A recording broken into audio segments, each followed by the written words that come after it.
Hey, I share your concerns over people who jam their religion down our throats.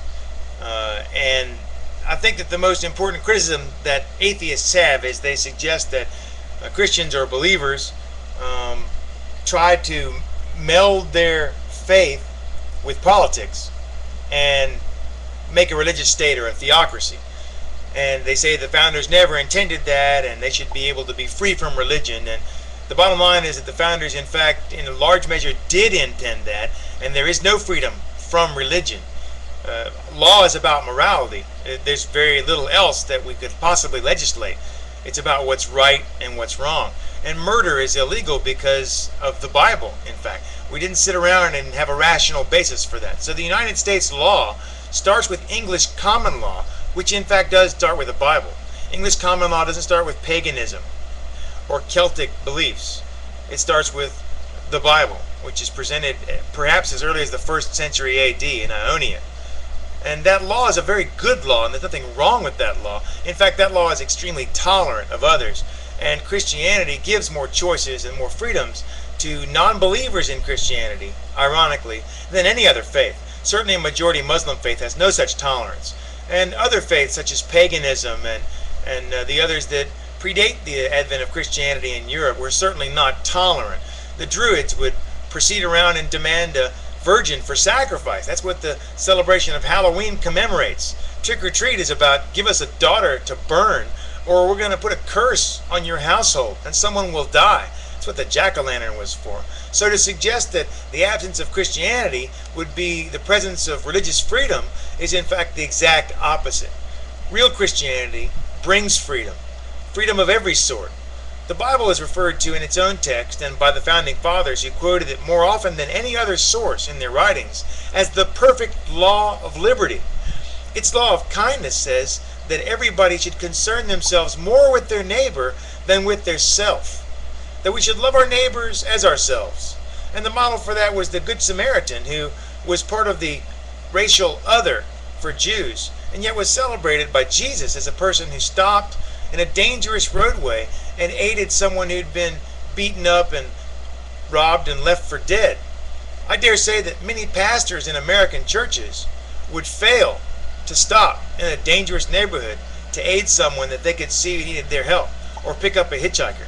But that's what Jesus said to do. And that's what our founding fathers, I think, believed was right and from the law. If we would have a good society, we in fact should return to the law. Now, how do we make that part of civil law or part of our society? I think it's a house-to-house, person-by-person, evangelistic effort. We need to take our faith and we need to not jam it down people's throats, but be ready to give a reason for the hope that lies in us, and to explain our faith, and to defend it in scientific terms when it's attacked in scientific terms, and to be all things to all people, that we might by all means win some, as Paul did. Paul didn't talk about Scripture to the Greeks. They didn't believe Scripture. So Paul talked about their creation and the Creator. They knew they'd come from someplace. Paul argued that the unknown God was the God, and started from there. So you take whatever you get, use every opportunity there is, and let's forward a system of real morality, which is based on the Bible. And risk being pushy, but be mindful of others. And atheists have got to be opposed. They have to be argued with. We have to be patient with them to explain to them that nothing ever came from nothing. God created all, and that we're not animals. God made us special. We understand right and wrong. Men have guilt because men do evil. Animals follow their instincts. No animal's going to hell. Men are not animals. These basic truths are in the hearts of every person. But we need to celebrate those truths and point to the source of that truth, which is the Bible and Christianity. So, I agree with you, you're right.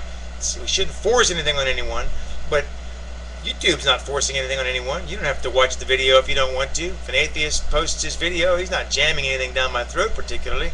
It's very offensive the way some of them speak and some of the things they say, and I particularly reject their idea that only morons are Christians or people of faith. That's demonstrably false. The founders of all the branches of modern science practically are Christian. Isaac Newton and Louis Pasteur and countless others who formed the bases for major branches of study, were strict believers in the Bible. Even those who didn't acknowledge Christ acknowledged God or some source of higher intelligence and knowledge and being. There's very, very, very few actual atheists who've ever done anything that's meaningful, except make themselves look, I would say, rather silly.